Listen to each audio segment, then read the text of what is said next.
हज़रत शाह अब्दुल लतीफ़ भिटाई जी दरगाह। असीं रात जो दरगाह सिंध जो अज़ीम शाइर हज़रत शाह अब्दुल लतीफ़ भिटाई उन जी दरगाह ते पहुतासीं। रात जो ही मंज़र देर रात ताईं जॾहिं 12 बजे दरगाह खे बंदि कयो वेंदो आहे त दरगाह बंदि थियण सां इज्तिमाही दुआ घुरी वेंदी आहे। असां इज्तिमाही दुआ में शरीक थियासीं ऐं इज्तिमाही दुआ खां पोइ दरगाह ते सूफ़ियाना कलामनि जी महफ़िल उहा शुरू थींदी आहे। दरगाह शाह अब्दुल लतीफ़ भिटाई, भिटशाह, भिटधणी, भिटाई घोट, भिटाई घोट जी हीअ दरगाह जेका अवां हिन वक़्तु उन जा मंदर ॾिसी रहिया आहियो। भिटाई घोट ही राति जा मंदर आहिनि जिते जेके ज़ाइरीन आहिनि, अक़ीदतमंद आहिनि ऐं भिटाई घोट जे शाइरीअ जा मदाह आहिनि, उहे राति जी इन रोशनियुनि में तंबूरे सां गॾु जेके सूफ़ियाना कलाम पेश कया वञनि था उन जो ॾाढो लुत्फ़ वठंदा आहिनि। शाह अब्दुल लतीफ़ भिटाई, भिटाई घोट, भिटशाह में ही दरगाह जॾहिं राति जा 12 थींदा आहिनि, 12 खां पोइ सूफ़ियाना राग, सूफ़ियाना कलाम जेके तमामु रूहानी तौर ते बिल्कुलु उहे साज़ ऐं आवाज़ उहे जॾहिं गूंजंदा आहिनि त दरगाह में हिकिड़ो सुकून तारी थी वेंदो आहे ऐं तमामु रूहानी तौर ते जेके ॿुधंदड़ आहिनि उहे ख़ामोशी सां वेही भिटाई घोट जी शाइरी तंबूरनि सां गॾु उन्हनि साज़नि ऐं आवाज़नि सां गॾु उहे जेके कलाम पेश कंदा आहिनि उन्हनि खे रूहानी तौर ते ॿुधंदा आहिनि। असीं जॾहिं उन में शरीक थियासीं महफ़िल में त माशाअल्लाह तमामु घणो रूहानी सुकून मिलियो ऐं जेके ॿिया ॿुधंदड़ हुया राति जी हिन रोशनियुनि में तमामु हिकिड़ो ख़ूबसूरत मंज़र लॻी रहियो हुयो हज़रत शाह अब्दुल लतीफ़ भिटाई घोट जी मज़ार ते। राति जो 12 खां पोइ जॾहिं ही सूफ़ियाना कलाम उन्हनि जो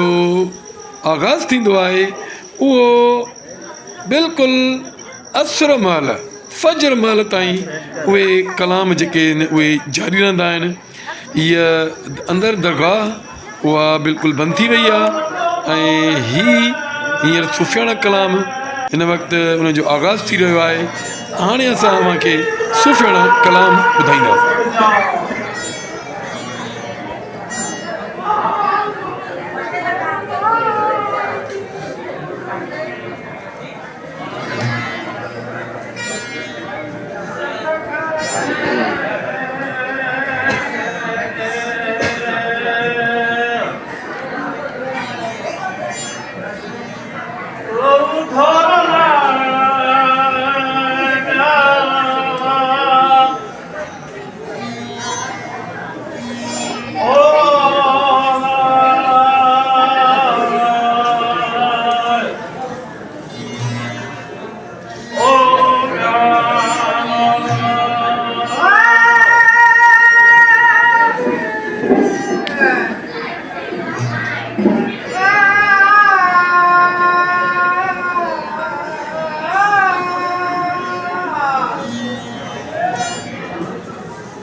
सजाई सिकत सुल सिकी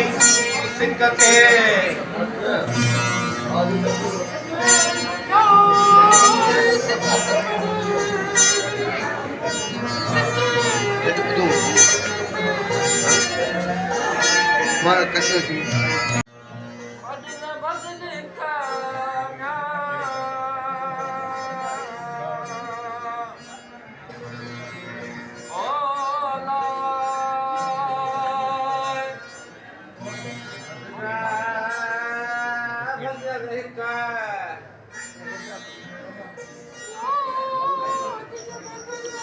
सूफ़ियाना कलाम